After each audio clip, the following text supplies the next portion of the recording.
ओम नमः शिवाय। हर हर महादेव। आज नवरात्रा का चौथा दिन है। चौथा दिन माँ दुर्गा के कुष्मांडा स्वरूप को समर्पित है। तो आज अपनी सुनेंगे श्री दुर्गा सप्तशती का चौथा अध्याय। इस अध्याय का पाठ भक्ति शक्ति की प्राप्ति तथा भगवती जी के दर्शन के लिए किया जाता है। तो आप सभी श्रद्धा भाव से सुनते रहिए। अध्याय शुरू करने से पहले कमेंट बॉक्स में दुर्गा माता की जय हो जरूर लिखें। इस अध्याय में इंद्रादि देवताओं द्वारा देवी की स्तुति बताई गई है। महर्षि मेधा बोले कि देवी ने जब पराक्रमी दुरात्मा महिषासुर को मार गिराया और असुरों की सेना को मार दिया, तब इंद्रादि समस्त देवता अपने सिर तथा अपने शरीर को झुकाकर भगवती देवी की स्तुति करने लगे। जिस देवी ने अपनी शक्ति से यह जगत व्याप्त किया है और जो संपूर्ण देवताओं तथा महर्षियों की पूजनीय है, उस अंबिका को हम भक्ति पूर्वक नमस्कार करते हैं। वह हम सबका कल्याण करें। जिस अतुल प्रभाव और बल का वर्णन भगवान विष्णु, शंकर और ब्रह्मा जी भी नहीं कर सकते, वही चंडिका देवी इस संपूर्ण जगत का पालन करे और अशुभ्य का नाश करे। पुण्य आत्माओं के घरों में तुम स्वयं लक्ष्मी रूप हो और पापियों के घरों में तुम अलक्ष्मी रूप हो, और सतकुल में उत्पन्न होने वालों के लिए तुम लज्जा रूप होकर उनके घरों में निवास करती हो। हम दुर्गा भगवती को नमस्कार करते हैं। हे देवी, इस विश्व का पालन करो। हे देवी, हम तुम्हारे अचिंतनीय रूप का किस प्रकार वर्णन करें। असुरों का नाश करने वाले भारी पराक्रम तथा समस्त देवताओं और दैत्यों के विषय में जो तुम्हारे पवित्र चरित्र हैं, हम उनका किस प्रकार वर्णन करें। हे देवी, त्रिगुणात्मिका होने पर भी तुम संपूर्ण जगत की उत्पत्ति का कारण हो। हे देवी, भगवान विष्णु, शंकर आदि किसी भी देवता ने तुम्हारा पार नहीं पाया। तुम सबकी आश्रय हो। यह संपूर्ण जगत तुम्हारा ही अंश रूप है, क्योंकि तुम सबकी आदिभूत प्रकृति हो।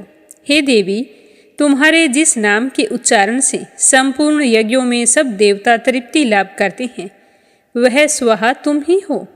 इसके अतिरिक्त तुम पितरों की तृप्ति का कारण हो, इसीलिए सब आपको स्वधा कहते हैं। हे देवी, वह विद्या जो मोक्ष देने वाली है, जो अचिंतनीय महाज्ञान स्वरूपा है, तत्वों के सार को वश में करने वाले, संपूर्ण दोषों को दूर करने वाले, मोक्ष की इच्छा वाले मुनिजन जिसका अभ्यास करते हैं, वह तुम ही हो। तुम वाणी रूप हो, दोष रहित, ऋग तथा यजुर्वेदों की एवं उद्गीत और सुंदर पदों के पाठ वाले सामवेद की आश्रय रूप तुम ही हो। तुम भगवती हो। इस विश्व की उत्पत्ति एवं पालन के लिए तुम वार्ता के रूप में प्रकट हुई हो और तुम संपूर्ण संसार की पीड़ा हरने वाली हो। हे देवी, जिससे सारे शास्त्रों को जाना जाता है, वह मेधा शक्ति तुम ही हो। दुर्गम भव सागर में पार करने वाली नौका तुम ही हो।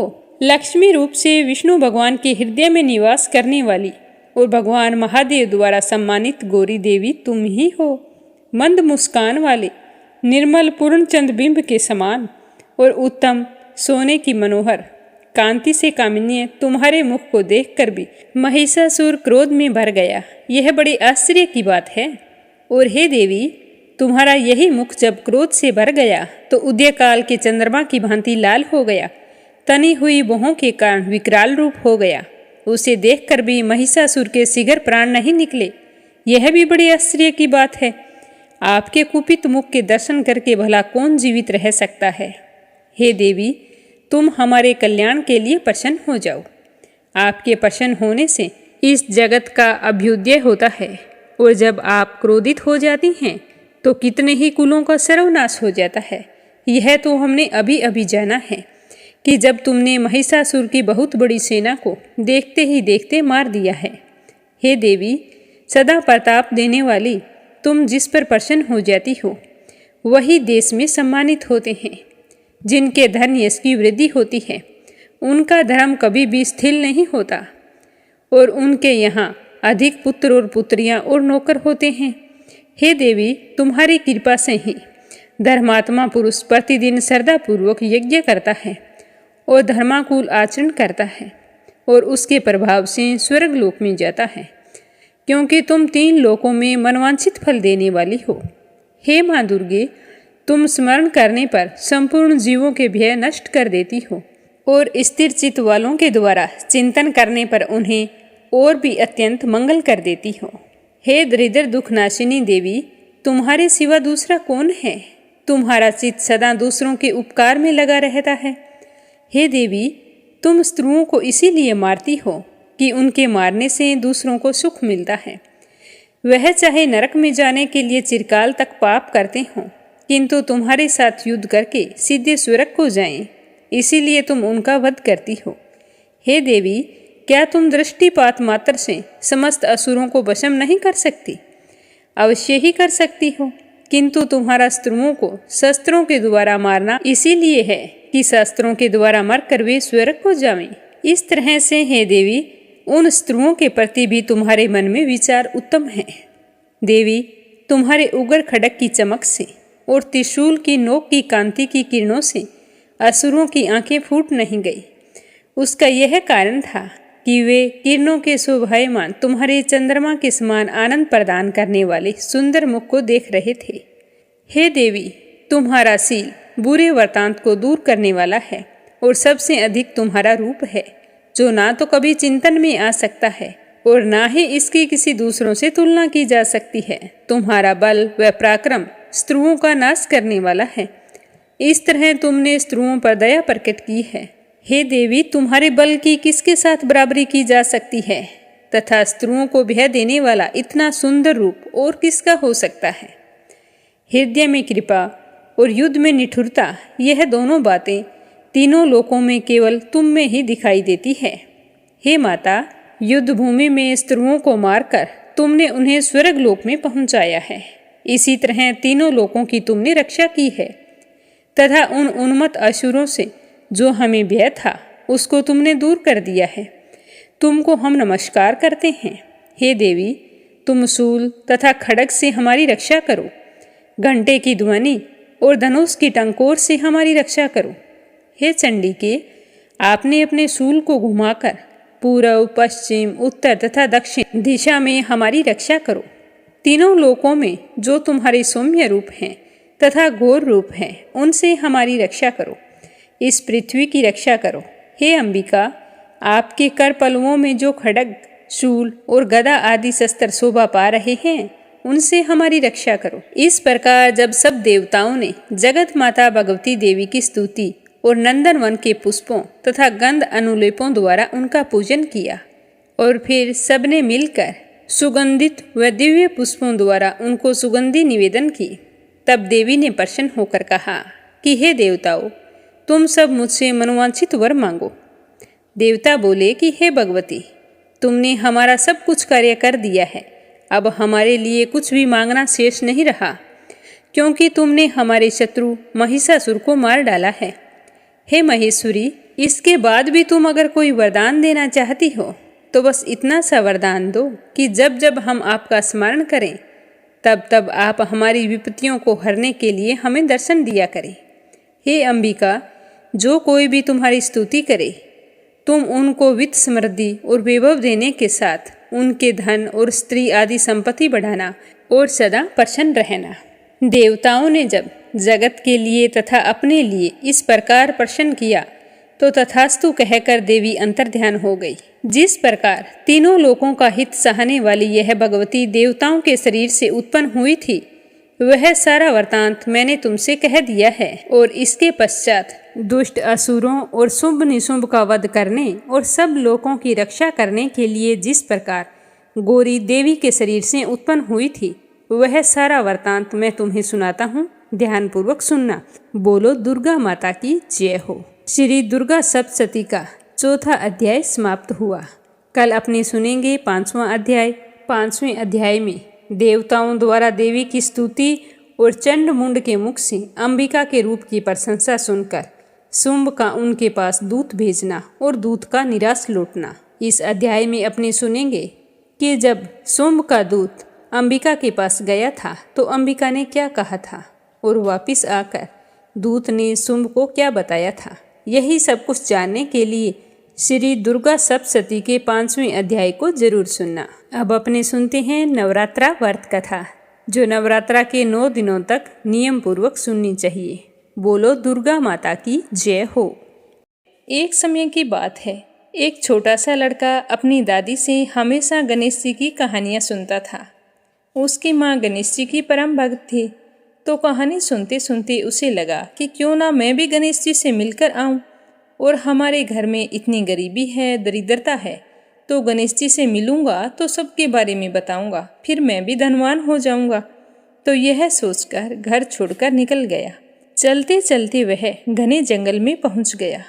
तो गणेश जी भगवान सोचने लगे कि इसने तो मेरे नाम से घर छोड़ा है, अगर इसे घर पर नहीं भेजा तो इस जंगल में तो शेर वगैरह रहते हैं, वो इसे खा जाएंगे और मुझे इस कलयुग में कौन मानेगा।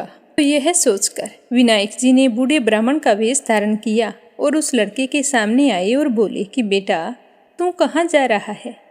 तो वह कहने लगा कि बाबा, मैं तो गणेश जी से मिलने जा रहा हूँ। आपको पता है गणेश जी कितने चमत्कार करते हैं। तो उसकी बात सुनकर बूढ़ा ब्राह्मण कहने लगा कि बेटा, मैं ही गणेश जी हूँ, तू मांग, क्या मांगता है, परंतु एक ही बार में मांगना, बार बार कुछ मत मांगना। तो वह लड़का सोचने लगा कि मैं क्या मांगूं। अन्न हो, धन हो, हाथी की सवारी हो, मेरे सुंदर सी पत्नी हो, यह सोचते हुए वह चुपचाप बैठा रहा। तो गणेश जी तो अंतर्यामी थे, वो सब कुछ समझ गए। वो उस लड़के से कहने लगे कि बेटा, तुमने तो एक बार में सब कुछ मांग लिया, जैसा तुमने मांगा है वैसा ही सब कुछ तुझे मिल जाएगा। अब तुम ऐसा करो, अपने घर जाओ, तुम्हारी दादी, तुम्हारे माँ बाप तुम्हारा इंतजार कर रहे हैं। तो आशीर्वाद पाकर वह लड़का खुशी खुशी घर आ गया। घर आकर उसने देखा कि उनका घर झोंपड़ी था जो महल हो गया। जैसे ही उसने अंदर प्रवेश किया तो एक कमरे के अंदर पलंग पर 16 श्रृंगार किए हुए उसकी पत्नी बैठी थी और घर में खूब सारा धन हो गया। तो वह जोर जोर से अपनी माँ और दादी से कहने लगा कि देखो माँ, देखो दादी, मैं कितना धन लेकर आया हूँ। यह सब कुछ गणेश जी भगवान ने दिया है, वो मुझे जंगल में मिले थे। तो यह सुनकर उसके माँ बाबूजी और उसकी दादी माँ बहुत ही खुश हुए। हे गणेश जी महाराज, जैसा आपने उस भोले बालक की सुनी वैसी सबकी सुनना, जैसा उस लड़के को धन दिया वैसा सबको देना। जो भी आपकी इस कथा को सुने उसके घर में सुख सौभाग्य का वास करना। बोलो गणेश जी महाराज की जय हो। अब अपने सुनते हैं माँ दुर्गा के दूसरे स्वरूप माता ब्रह्मचारिणी की कथा। ब्रह्मचारिणी का अर्थ है तप की चारिणी, यानी तप का आचरण करने वाली देवी। देवी का यह रूप पूर्ण ज्योतिर्मय और अत्यंत भव्य है। इस देवी के दाएं हाथ में जप की माला है और बाएं हाथ में कमंडल धारण किए हुए है। बोलो ब्रह्मचारिणी माता की जय हो।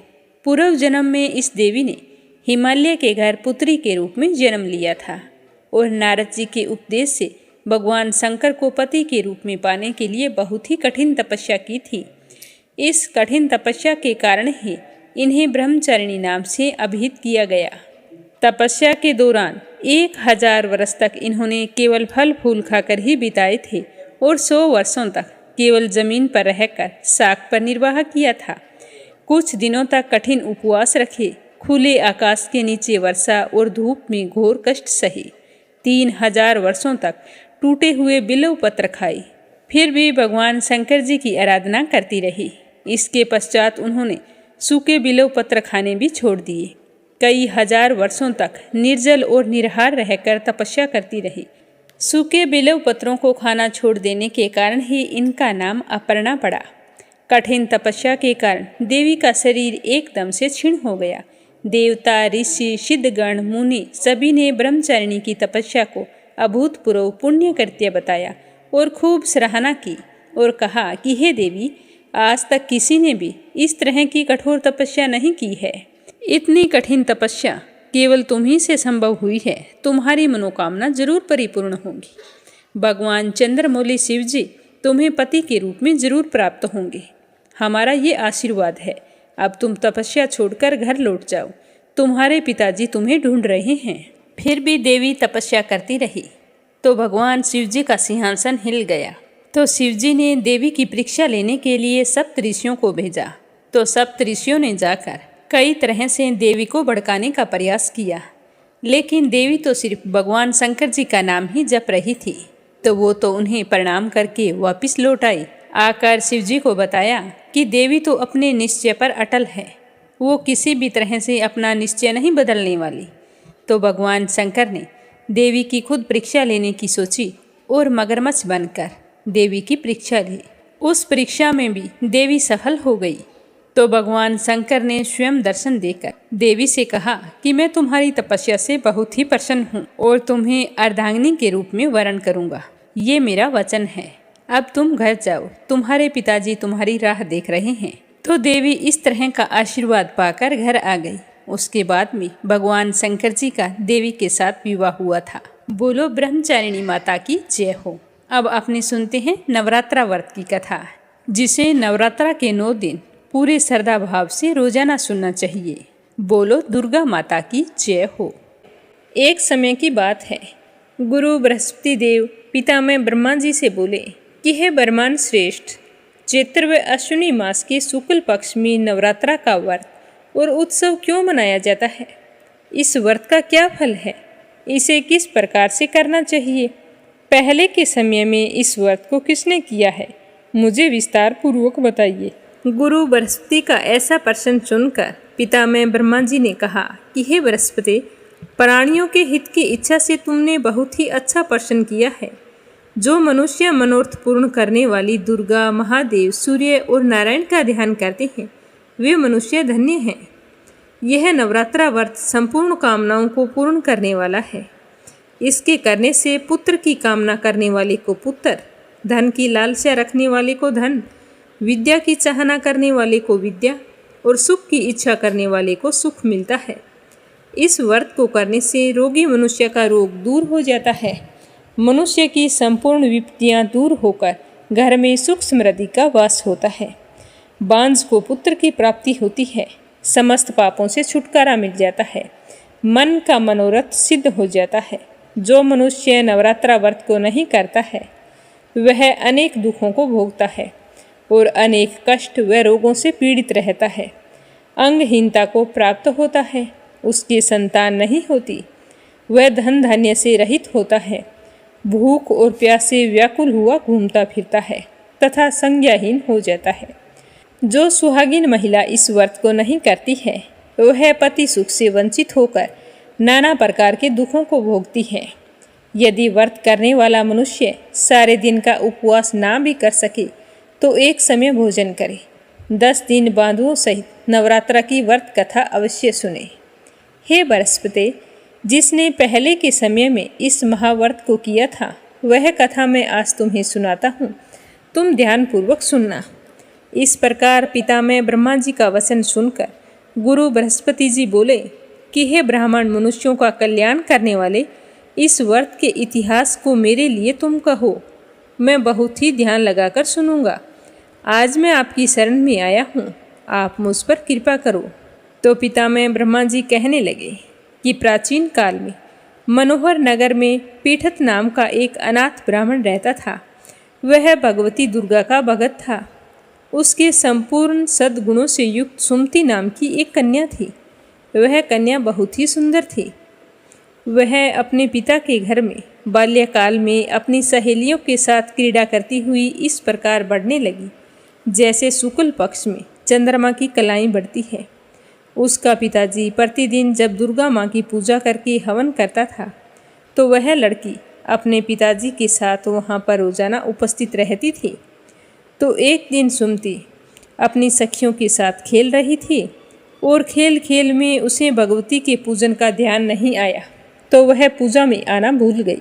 तो उसका पिताजी अपनी पुत्री को ना आया देखकर बहुत ही क्रोधित हुआ और अपनी पुत्री से कहने लगा कि अरे दुष्ट पुत्री, आज तूने भगवती का पूजन नहीं किया। मैं तुमसे बहुत ही नाराज हूँ। मैं किसी कुष्ठ या रोगी दरिद्र मनुष्य के साथ तेरा विवाह करूँगा।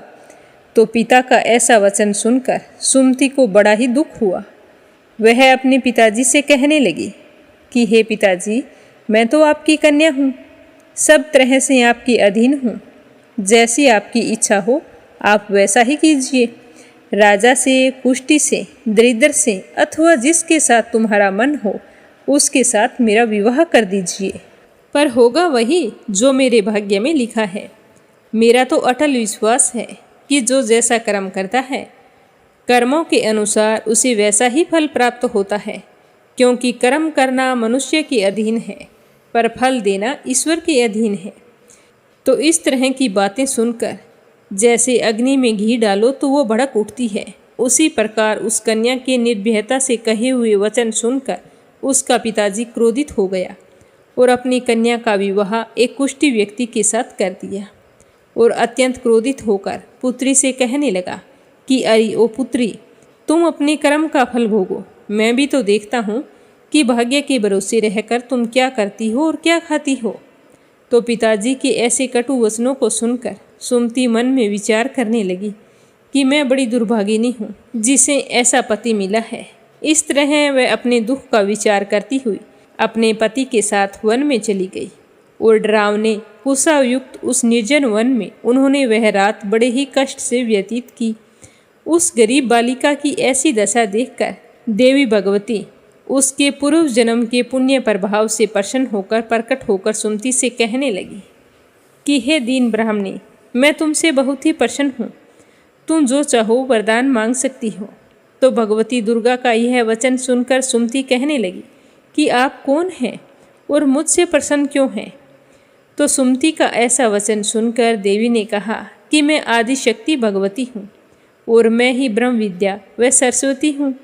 प्रसन्न होने पर प्राणियों का दुख दूर करके उनको सुख प्रदान करती हूँ। हे सुमति, मैं तुझ पर तेरे पूर्व जन्म के पुण्य प्रभाव से बहुत ही प्रसन्न हूँ। मैं तुम्हें तुम्हारे पूर्व जन्म का वृतांत सुनाती हूँ। तुम अपने पहले के जन्म में एक भील की पत्नी थी, अति पतिव्रता थी। एक दिन की बात है, तेरे पति निषाद ने चोरी की। चोरी करने के कारण तुम दोनों को सिपाहियों ने पकड़ लिया और ले जाकर जेल खाने में डाल दिया। अब तुझे और तेरे पति को भोजन नहीं दिया और ना ही पीने के लिए पानी दिया। उन दिनों में नवरात्रा चल रहे थे, तो 9 दिन तक तुम और तुम्हारे पति ना तो भोजन किया और ना ही जल ग्रहण किया। इस तरह तुमसे अनजाने में 9 दिन तक नवरात्रा के व्रत हो गए। तो हे सुमति, मैं उन व्रतों से प्रसन्न होकर तुम्हारे सामने तुझे वरदान देने के लिए प्रकट हुई हूँ। जो तुम चाहो वो वरदान मांग सकती हो। तो इस प्रकार माँ दुर्गा के वचन सुनकर सुमति कहने लगी कि अगर आप मुझ पर प्रसन्न हैं तो हे माँ, मैं आपको बार बार प्रणाम करती हूँ। कृपा करके मेरे पति का कोढ़ दूर कर दो। तो देवी ने कहा कि उन 9 दिनों में जो तुमने व्रत किया था, 1 दिन के व्रत का पुण्य फल अपने पति को दे दो, जिससे इसका कोढ़ दूर हो जाएगा। उसके पुण्य प्रभाव से तेरा पति कोढ़ से मुक्त हो जाएगा। तो देवी भगवती की बात सुनकर सुमति ने 1 दिन का पुण्य फल अपने पति को अर्पण कर दिया। तो ऐसा करते ही उसका पति कोढ़ रोग से मुक्त हो गया और अति सुंदर और कांतिवान हो गया। सुमति अपने पति की मनोहर देह को देखकर देवी की स्तुति करने लगी कि हे दुर्गे, आप तो दुर्गति को दूर करने वाली, तीनों लोकों का संताप हरने वाली, समस्त दुखों का नाश करने वाली, रोगी मनुष्य को निरोग करने वाली, अगर प्रसन्न हो जाओ तो मनोवांछित वरदान देने वाली, दुष्टों का नाश करने वाली, जगत की माता हो। हे अम्बे, मुझ निरपराध अबला को मेरे पति ने कुष्ठी मनुष्य के साथ विवाह करके घर से निकाल दिया है। पिता के निकाले जाने पर मैं तो बड़ी ही दुखी होकर इस निर्जन वन में विचर रही हूँ। आपने मेरा इस विपदा से उद्धार किया है। हे देवी, मैं आपको बार बार प्रणाम करती हूँ, आप मेरी रक्षा कीजिए। तो सुमति के मुँह से ऐसी स्तुति सुनकर देवी बहुत ही प्रसन्न हुई और उससे कहने लगी कि हे सुमति, तेरे उदाल्य नामक अति बुद्धिमान, धनवान, कीर्तिवान और जितेंद्रिय पुत्र होगा। ऐसा वरदान देकर देवी सुमति से फिर कहने लगी कि सुमति, तेरी अगर कोई और इच्छा हो तो वरदान मांग लो। तो भगवती दुर्गा का ऐसा वचन सुनकर सुमति कहने लगी कि हे माँ, अगर आप मुझ पर प्रसन्न हैं तो मुझे कृपया करके नवरात्रा व्रत की विधि बताओ और उसके फल के बारे में विस्तार से बताओ। तो इस प्रकार सुमति के वचन सुनकर माँ दुर्गा ने कहा कि हे बेटी, मैं तुम्हें संपूर्ण पापों को दूर करने वाले नवरात्रा व्रत की विधि बतलाती हूँ, जिसको सुनने से मोक्ष की प्राप्ति होगी। अश्विनी मास के शुक्ल पक्ष की प्रतिपदा तिथि से लेकर 9 दिन तक विधि पूर्वक व्रत करना।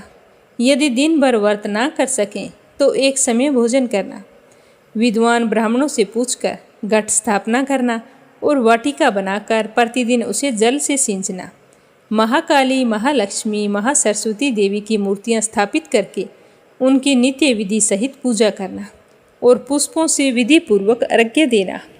बिंजोरा के फल की अर्घ्य देने से रूप की प्राप्ति होती है, जायफल से अर्घ्य देने से कीर्ति की प्राप्ति होती है, दाख से अर्घ्य दें तो कार्य सिद्धि की प्राप्ति होती है, आंवले से अर्घ्य देने से सुख की प्राप्ति और केले से अर्घ्य देने से आभूषण की प्राप्ति होती है। इस प्रकार पुष्पों व फलों से अर्घ्य देकर व्रत समाप्त होने पर 9वें दिन यथाविधि हवन करें। खांड, घी, गेहूँ, शहद, जौ, तिल, बेल, नारियल, दाख और कंदब आदि से हवन करें।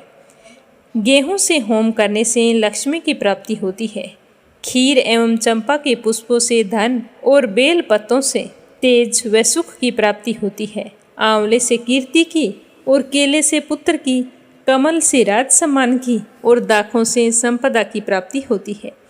खांड, घी, नारियल, शहद, जौ, तिल तथा फलों से हवन करने से मनोवांछित वस्तु की प्राप्ति होती है। व्रत करने वाला मनुष्य इस विधि विधान से होम करके पंडित को अत्यंत नम्रता के साथ प्रणाम करे और यज्ञ की सिद्धि के लिए उसे दान दक्षिणा दे। इस प्रकार बताई हुई विधि के अनुसार जो व्यक्ति व्रत करता है उसके सारे मनोरथ सिद्ध होते हैं, इसमें तनिक भी संदेह नहीं है। इन 9 दिनों में जो कुछ दान दिया जाता है उसका करोड़ों गुना फल मिलता है। इस नवरात्रा व्रत के करने से अश्वमेघ यज्ञ का फल प्राप्त होता है। हे बेटी, इस संपूर्ण कामनाओं को पूर्ण करने वाले उत्तम व्रत को तीर्थ, मंदिर अथवा घर में विधि के अनुसार करना चाहिए।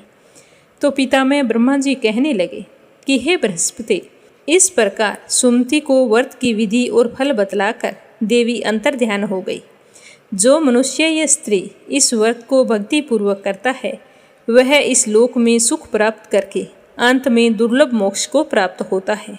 हे बृहस्पति, यह इस दुर्लभ व्रत का महात्म्य है जो मैंने तुम्हें सुनाया है। यह सुनकर गुरु बृहस्पति जी आनंद से प्रफुल्लित हो उठे और पितामह ब्रह्मा जी से कहने लगे कि हे ब्राह्मण, आपने मुझ पर अति कृपा की है जो मुझे इस नवरात्र का महात्म्य सुनाया है। तो पितामह कहने लगे कि यह देवी भगवती शक्ति संपूर्ण लोकों का पालन करने वाली है। इस महादेवी के प्रभाव को कौन जान सकता है। बोलो देवी भगवती माता की जय हो। कथा समाप्त होते ही कमेंट बॉक्स में दुर्गा माता की जय हो जरूर लिखें। माता रानी आपकी सारी मनोकामनाएं पूर्ण करे।